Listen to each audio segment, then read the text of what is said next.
Nama Raja Ampat di Papua Barat telah lama menjadi primadona wisata eksklusif dengan kekayaan alamnya. Selama itu pula, resor mewah milik asing mengambil keuntungan dengan tarif euro dan dolar. Namun Valia Baraputri menyaksikan situasi perlahan berubah. Penginapan lokal bermunculan dan lebih dilirik wisatawan. Putra-putri Papua yang semula hanya bisa menyaksikan kesuksesan orang lain di daerahnya, kini menjadi bagian dari kemajuan ekonomi. Namun di sisi lain, timbul kekhawatiran apakah perkembangan ini akan merusak alam Raja Ampat. Valia hadir dengan jawabannya untuk Anda. Tiga.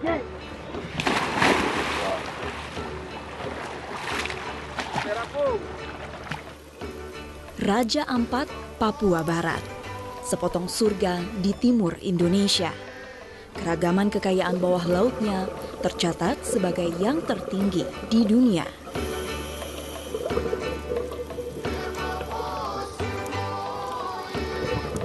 Kondisi alam yang masih sangat terjaga membuat Raja Ampat selalu menjadi incaran turis domestik dan mancanegara.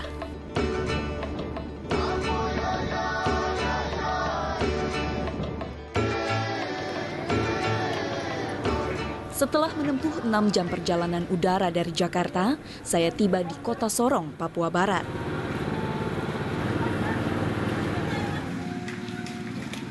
Namun perjalanan saya belum usai. Untuk mencapai Raja Ampat, saya harus menempuh 2 jam perjalanan lagi menggunakan kapal feri.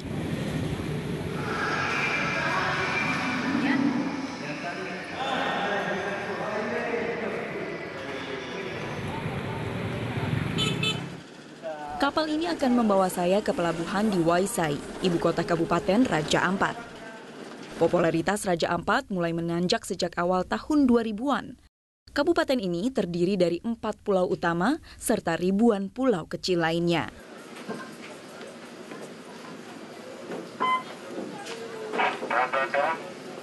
Tiketnya diserahkan. Sudah masuk.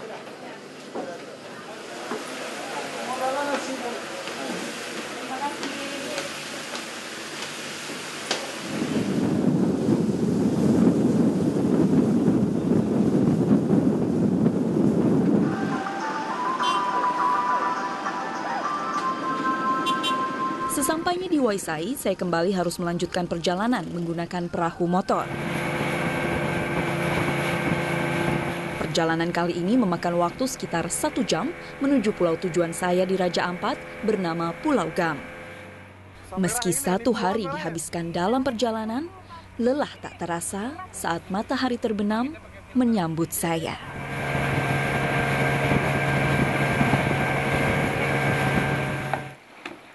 Makasih ya Pak Matias.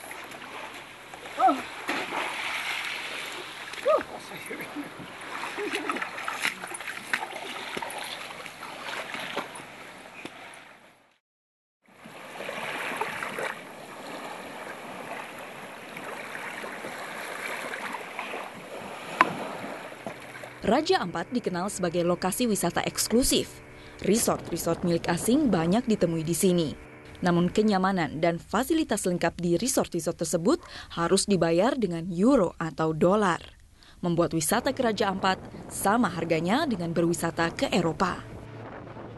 Kritik mengenai ketimpangan kesejahteraan warga lokal pun mengemuka.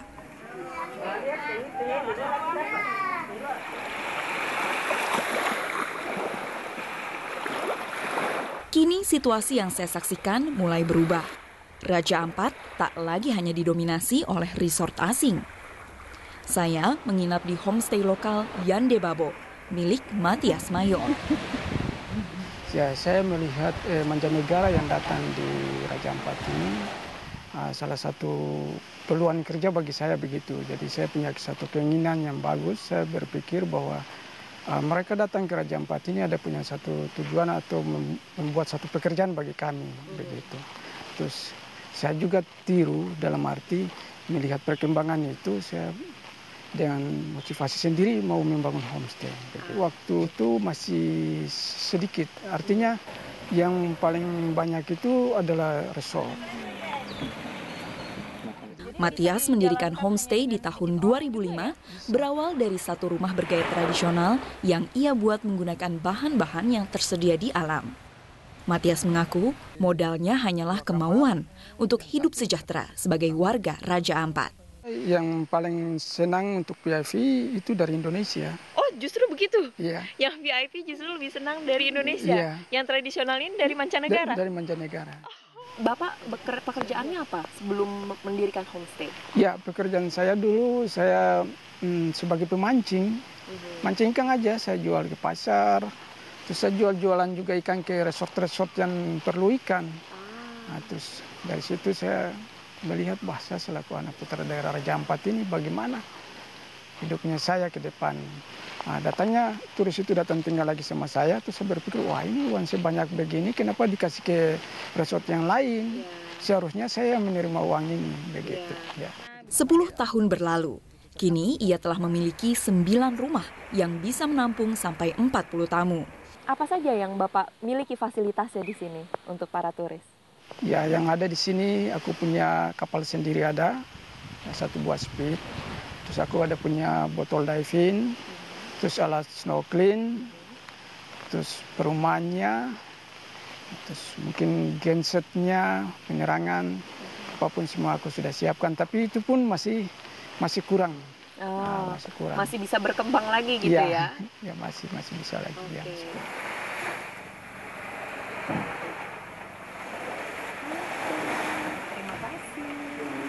Biaya kamar dan makan 3 kali sehari dihargai Matias Rp400.000 per orang per hari. Kerja keras dirinya dan keluarga kini telah berbuah manis. Lalu keuntungannya selama ini seperti apa, Pak? sampai saya bisa menyekolahkan anak saya, bahkan saudara saya juga, sampai aku bisa kasih sekolah sampai di Jakarta juga. Anak Bapak ada berapa? Anak saya ada 6. Ada 6? Ya. Sekolah semua? Sekolah semua. Homestay milik Matias adalah salah satu dari 51 homestay lokal yang telah berkembang di Raja Ampat. Seluruhnya terdaftar di website stayrajaampat.com sehingga dapat dengan mudah diakses para turis. Meski demikian, perjuangan Matias tak selamanya tanpa kendala. Berapa yang terisi di sini? Ya, saya di sini baru terisi turis kemarin, baru 4. Kalau sejak awal tahun? Mungkin sekitar 19 orang awal tahun. Tapi 2 bulan kemudian waktu perminnya naik, saya 3 bulan tidak ada tamu. Ya, 3 bulan tidak ada. Jadi menunggu. Bukan saya sendiri, termasuk teman-teman saya itu semua rata-ratanya begitu. Ada yang 1, ada yang 2.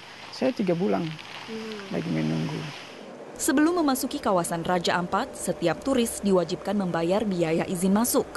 Mulai 2015, biaya tersebut naik 100%. Dari Rp250.000 menjadi Rp500.000 per orang untuk turis lokal dan dari Rp500.000 menjadi Rp1.000.000 per orang untuk turis mancanegara. Dan di Babu Homestay.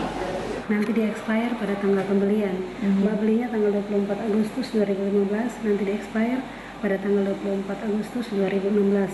Barat Putri. Jadi Rp500.000 ya? Iya. Terima kasih, Bu.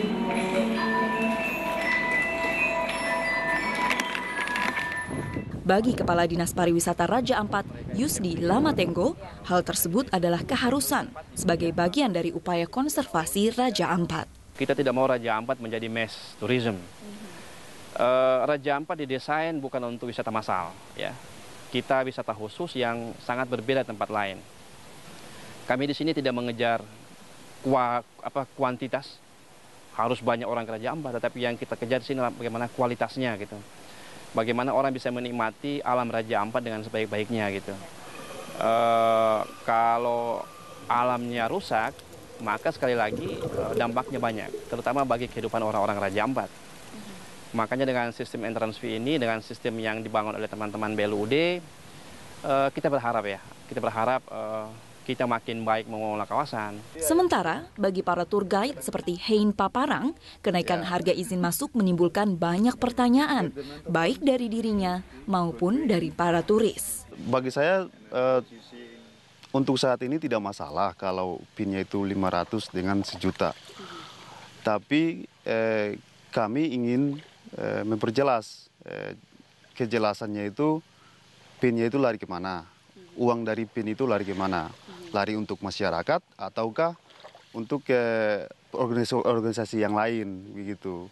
Jadi harus jelas PIN-nya itu dilarikan kemana gitu, uang dari PIN itu. Hello guys. Hi. How are you doing? Yeah, good. May I ask you some questions? Do you bought the permit to Raja Ampat? Yeah, we bought we it. did. Oh, We okay. bought it, yeah. May I see it? Yeah, sure. Okay, these are the permits. Oh, Yeah, it's a- these are the cards. Yeah. It's a card with your name on it. Do you think it's easy to get these? Yeah, we got it at Sorong. It's a tourist office. It's near the airport, and you can also get it here in Waisai.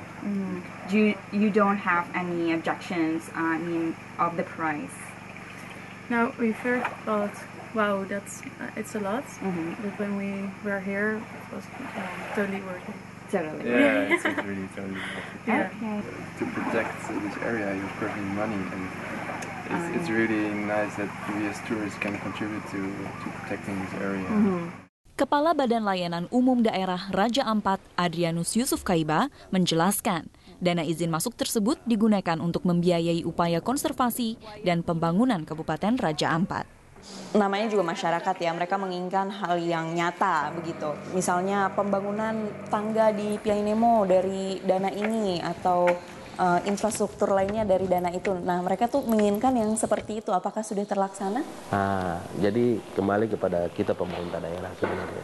PAD yang masuk ke pemerintah daerah bukan hanya konservasi.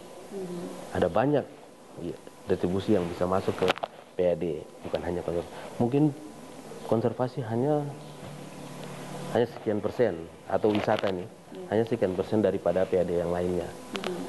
PAD itu dia turun ke pemerintah, ke masyarakat dalam bentuk pembangunan. Ada sekolah, ada puskesmas, ada jalan kampung, ada pagar kampung, ada jembatan. Oke, jadi sudah bercampur gitu ya. Ya mudah-mudahan itu terlaksana dengan baik. Tapi kan sampai saat ini kita belum dapat informasi yang secukupnya tentang masalah itu. Apakah itu memang terlaksanakan dengan baik atau tidak? Dengan kondisi saat ini, mau tak mau, tour guide mempererat kerjasama dengan para pemilik homestay. Caranya gimana tuh, Kak? Ya caranya kita sama-sama promo. Saya promo keluar, terus kalau ada tamu, saya bawa tamu ke sini, begitu kan. Matias pun memiliki cara agar turis tak henti berwisata ke Raja Ampat. Setiap homestay, yang pemilik homestay itu dia harus menjaga lingkungannya baik di darat sampai di laut. Begitu. Jadi tidak ada sembarang orang bisa datang lalu menyungkil karang atau merusak karang atau di laut. Itu secara langsung homestay lokal itu dia selaku security yang menjaga langsung. Pemilik homestay lokal sekaligus ketua Asosiasi Homestay, Ones Makusi, mendorong para pemilik homestay agar menjaga lingkungan dengan ketat. Jadi kami dari asosiasi itu sudah berbicara masalahnya sampah plastik. Sampah plastik ini yang sudah berhamburan. Yang jadi perhatian utama itu terutama sampah plastik. Iya, sampah plastik. Ya, kalau selanya sampah yang sudah jadi dari alam itu tidak, tapi sampah plastik yang harus kita jaga, saling jaga di pekarangan homestay sendiri, baik di kampung. Jadi kami sudah anjurkan kepada pemilik homestay lokal, kalau sampah plastik banyak boleh ditampung. Tampung dan kita bisa bawa ke Waisai, mungkin di Waisai ada daur ulang, kita bawa kasih ke situ. Rambu-rambu peringatan untuk menjaga kebersihan tersebar di setiap sudut homestay lokal. Ya, peraturan saya di sini kalau memang ada yang melanggar atau cungkil karang, saya mengambil tindakan yang keras. Bisa mungkin disuruh keluar dari homestay? Ya, terus terang. Kalau ada yang menyelam langsung di tempat saya, di sini langsung saya tegur. Kamu menyelam dalam rangka apa? Mau lihat karang, atau mau lihat pemandangan, atau mau cungkil karang? Kalau mau cungkil karang, Pak, segera keluar dari tempat saya. Hingga akhirnya saya percaya, para pemilik homestay lokal tak akan membiarkan Raja Ampat menjadi seperti wilayah wisata lain yang mengedepankan bisnis tapi mengabaikan lingkungan. Dan mereka pun percaya, siapapun di dunia akan tetap datang selama sepotong surga itu masih ada.